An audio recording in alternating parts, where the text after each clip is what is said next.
반갑습니다. 찐이채입니다. 오늘 컨텐츠의 주제는 불안입니다. 우리가 살면서 단 한 번도 불안하지 않았다라고 말할 수 있는 사람은 아마 이 세상에서 없지 않을까 싶어요.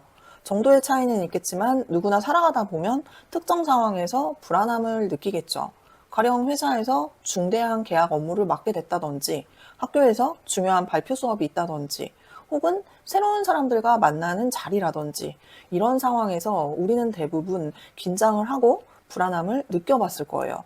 어느 정도의 불안은 사람마다 다 갖고 있기 때문에 이게 꼭 문제가 된다고 볼 수는 없어요.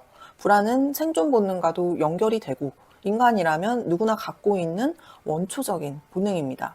불안을 통해서 임박한 상황에 대처할 수도 있고 나와 가족의 안전을 지키기도 합니다. 적절한 불안과 긴장은 오히려 수행 능력이 높아져서 삶에 긍정적인 도움이 되기도 합니다. 그런데 불안감이 과도한 경우엔 어떨까요? 얘기가 달라지겠죠. 과도한 불안감이라는 건 내가 이 감정을 스스로 잘 추스르고 컨트롤할 수 없는 경우를 말하는 거예요. 그 상황에 압도를 당한다고 해야겠죠. 과도한 불안감이 문제가 되는 이유는 보통 이 감정을 내가 통제할 수 없기 때문에 당사자가 상당한 무력감에 휩싸이게 된다는 게 가장 큰 문제인 것이죠. 왼종일 걱정과 불안 속에서 스트레스를 받고 또 자주 긴장하면서 지내다 보면 신체적으로도 상당히 뻣뻣하고 경직이 되겠죠. 평소 활동 중에는 잘 못 느끼다가 일정을 다 마치고 집에 돌아오면 온몸이 마치 등산을 한 것처럼 뻐근하고 근육통이 느껴지게 된다고 해요. 이러한 긴장과 경직으로 인해서 평소 사소한 일에도 과민하게 반응을 하게 되고요. 아무래도 긴장이 쭉 이어지다 보니까 어떤 일을 판단하고 사고를 해야 할 때도 생각이 유연하고 원활하게 돌아가지 못하겠죠. 그렇기 때문에 또 예기치 못한 사소한 실수들이 발생하게 됩니다. 실수를 하게 되면 그 자리에 있던 사람들이 혹시 나를 이상하게 보는 건 아닐까 하면서 다시 새로운 불안이 만들어지기도 합니다. 그리고 결국 잠자리에 드는 순간까지 온갖 걱정과 잡념들이 머릿속에 떠다니다가 수면에도 영향을 주게 됩니다. 이렇듯이 불안이 일정선을 넘어가면 이것도 하나의 불안장애로 볼 수 있거든요. 불안장애에는 여러 가지 종류가 있는데요. 공황장애, 특정공포증, 광장공포증, 사회공포증, 범불안장애, 강박장애 등등 모두가 불안장애에 속합니다. 오늘 이야기할 콘텐츠 주제는 범불안장애입니다. 범불안장애라는 건 범사의 범자를 따와서 일상에서 느끼는 모든 불안과 염려를 말하는데요. 불안을 느끼는 범위가 굉장히 광범위하다는 게 특징입니다. 특정 상황이나 구체적인 대상이 존재하지 않고 모호한 걱정과 불안에 시달리는 경우가 많다는 거죠. 예를 들자면 부모님 건강이 갑자기 악화돼서 돌아가시지는 않을까? 내 자녀가 혹시 나쁜 길로 빠지는 건 아닐까? 혹은 회사 동료들이 나를 싫어하는 건 아닐까? 이런 걱정들을 한다는 거죠. 걱정에서만 그치면 다행인데 그 걱정으로 인해서 내가 해야 하는 일에 지장을 줄 만큼 그 생각에 압도당한다는 게 문제인 거죠. 부모님이 딱히 편찮으신 것도 아닌데 불안해하고 직장 동료들이 몇몇이 모여서 이야기를 하면 그게 왠지 내 얘기 같고 이렇듯 뚜렷한 근거가 없는 생각을 자주 하면서 에너지가 고갈이 돼버립니다. 결국 이들이 말하는 불안을 정의해보자면 뭔가 좋지 않은 일이 일어날 것 같은 예감, 그런 기대를 하는 게 불안이라고 할 수 있어요. 객관적으로 내가 왜 그렇게 느끼는지에 대한 이유에 대해서 확실하게 뒷받침할 만한 근거가 없다는 거죠. 그저 나의 추측과 예측 같은 거예요. 그리고 생각의 방향이 대부분 부정적으로 흘러가는 경우가 많습니다. 이런 걱정과 불안이 과도하다면 범불안 장애를 의심할 수 있는 거죠. 불안은 어떤 상황에서 나타날까요? 두 가지를 이야기해 볼 수 있는데요. 첫 번째는 낯선 상황, 적응을 해야 하는 상황에서 주로 나타납니다. 더 쉽게 말하자면 불안이라는 감정은 상황을 예측할 수 없을 때, 불확실성이 높을 때 일어나는 감정이라는 거죠. 보편적인 경우에는 대부분의 사람들이 처음 겪는 상황에서는 긴장할 수 있어요. 그렇지만 이내 불안해진 정서나 심리를 추스를 줄 알고 다뤄 나가려고 하겠죠. 그런데 불안이 과도한 경우라면 현 상황에서 적응을 해나가는 것이 아니라 되려 불안이 증폭되고 자기 정서를 추스리기보다는 불안에 압도당한 채로 쭉 유지가 된다는 거죠. 두 번째는 불안은 사실 구체적인 공포를 억압해서 생겨난다는 거죠. 이 이야기는 정신분석 이론의 대가인 프로이트가 주장한 이론입니다. 억압은 억누른다는 걸 뜻하죠. 이 말은 예를 들어서 이별을 경험한 한 남성이 있다고 가정해 보자고요. 이 남자는 사실 이별로 인해서 상실감이나 심리적인 고통을 겪고 있어요. 그리고 현 상황이 공포스럽게 느껴집니다. 그런데 이 남성은 이런 감정이 올라올 때마다 스스로에게 이야기를 해요. 고작 이별했을 뿐인데 이렇게 힘들어하다니 남자답지 않아. 이런 식으로 자신의 감정을 억압합니다. 그리고 그 감정을 누르고 일에 더 몰두를 하려고 한다든지 애써 사람들을 자주 만나서 잊어보려고 한다든지 그런데 그런 시간들을 가지면 가질수록 과도하게 긴장하고 경직되고 어딘가 불안해 보이고 타인들에게 예민하게 반응하고 이런 모습들이 나타나게 됩니다. 이게 무슨 소리냐면 우리가 살면서 감당하기 어렵거나 감정이 잘 추스러지지 않는 사건을 경험하게 되면 일시적으로 억압을 사용하면서 나 자신을 추스리려는 시도를 하게 되거든요.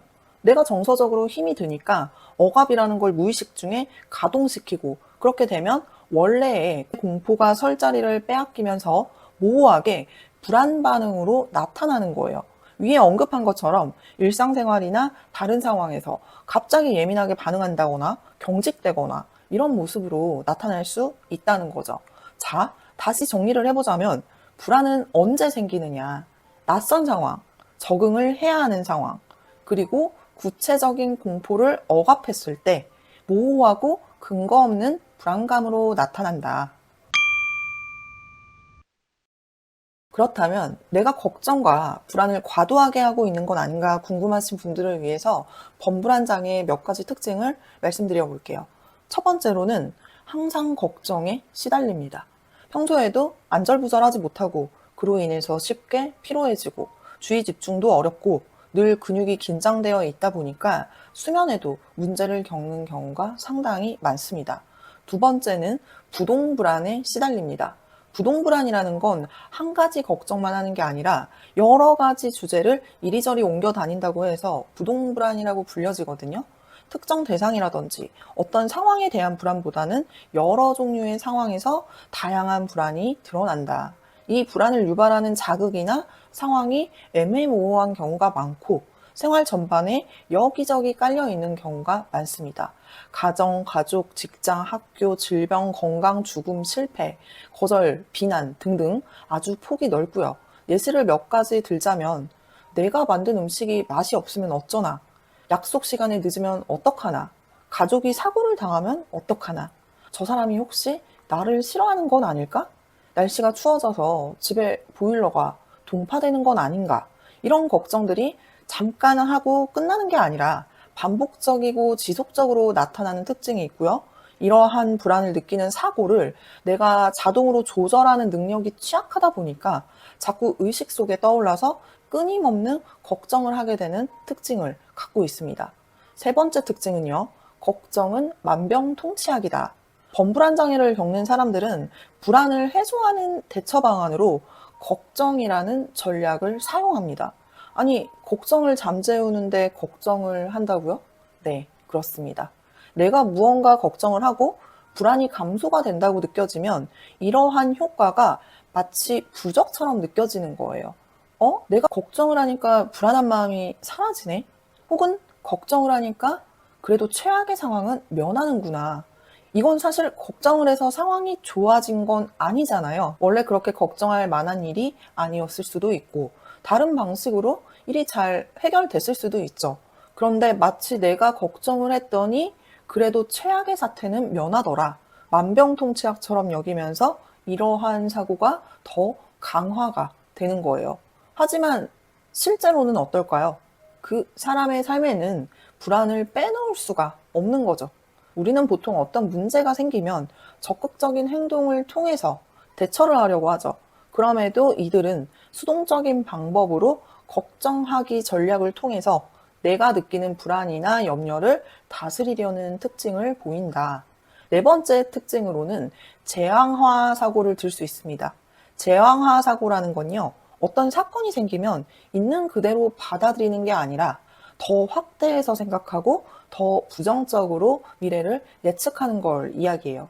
사소한 일이 발생하면 그걸 사소하게 보지 못하고 더 큰 문제로 발전시킵니다. 더 나아가서 아직 일어나지도 않은 일을 미리 걱정하거나 부정적으로 보면서 결론을 지어버리고 계속해서 안 좋은 방향으로 꼬리에 꼬리를 물고 생각이 이어지는 거죠. 사소한 일을 확대해서 받아들이면 당연히 불안은 더 커지고 헤어나오기 힘들어지겠죠. 다섯 번째 특징입니다.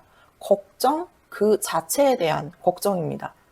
걱정이 발생할 것에 대한 걱정을 한다는 소리예요. 이 이론은 웰스의 범불안 장애 인지 모델에서 나오는 이야기인데요. 이 모델에도 1유형과 2유형이 있습니다.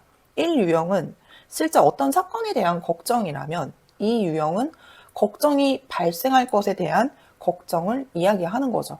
1번 유형은 일반적으로 대부분의 사람들이 살면서 겪을 수 있는 상황이라면 2번 유형은 불안이 정말 높은 경우에 나타나는 상황이에요. 2번 유형들은 그럼 어떤 식으로 이 문제를 해결하느냐? 대체로 불안을 유발하는 상황을 최대한 회피함으로써 불안한 일을 안 만들려고 하는 경향이 있어요. 그런데 이런 전략은 사실 오래 못 갑니다. 왜냐하면 앞서 말했듯이 이들이 불안을 느끼는 요소들이 일상에 너무나도 광범위하게 많이 깔려 있어요. 잠재적 유발 요인들이 내가 회피하기에는 너무나 많다는 거죠. 또는 걱정이나 불안할 일이 생기거나 그런 조짐이 보이면 미묘하게 안전행동이라는 걸 합니다. 안전행동이라는 건 만약에 내가 불안을 느끼게 되면 의도적으로 다른 긍정적인 사건에 주의를 돌리면서 분산을 시키려고 하는 걸 이야기해요. 또는 주위 사람들에게 안심이나 위안을 얻으려고 한다거나 그런 행동들을 통해서 최대한 지금 내가 느끼는 불안감을 억제하고 통제하려고 하는 거죠. 여섯 번째 특징으로는 동반되는 또 다른 성격장애를 겪는 경우가 많습니다. 그 중에 주로 나타나는 게 회피성 성격장애나 의존성 성격장애인데요. 이 두 가지에 대해서 가볍게 말씀을 드리자면 회피성 성격장애라는 건 늘 스스로를 억제하고 자기 자신에 대해서 부적절감을 느끼는 걸 말해요.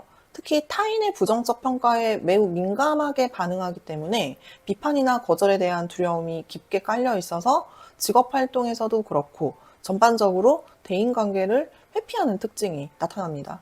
부끄러움이 많고 사람들 앞에서 웃음거리가 되는 것에 대해서 늘 두려움을 느낍니다.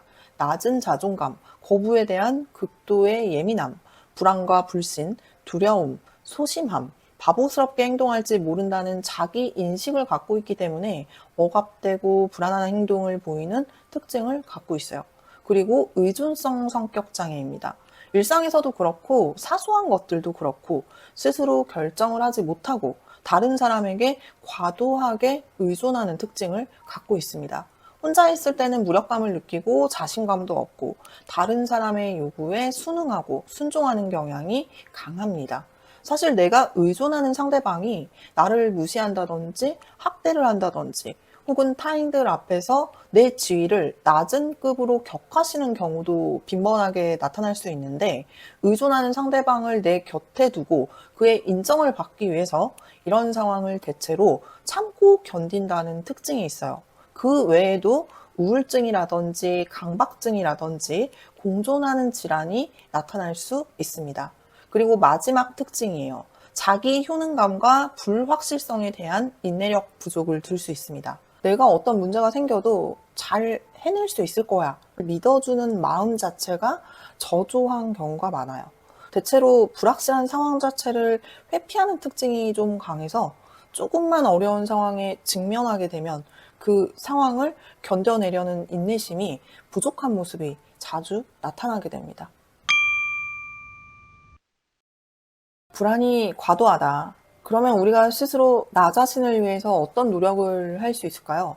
과도한 불안을 갖고 있는 경우에는 걱정, 자기 처벌, 비난, 사고 중지 이러한 단어들과 밀접하게 연결이 돼 있습니다.